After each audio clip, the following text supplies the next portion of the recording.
Ready to explore and reveal? Dive into today's question and uncover the answers together. Creating creamy Alfredo sauce with half and half is simple and yields a rich, flavorful dish. Begin by melting 2 tablespoons of butter in a skillet over medium heat.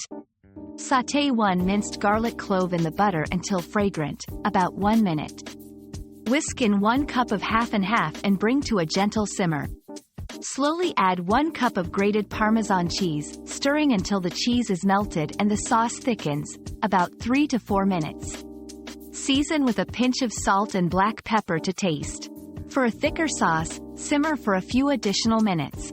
Pour over cooked pasta and enjoy a restaurant-quality meal right at home. Another mystery solved, but many more await. Keep up with our daily discoveries by subscribing and turning on notifications.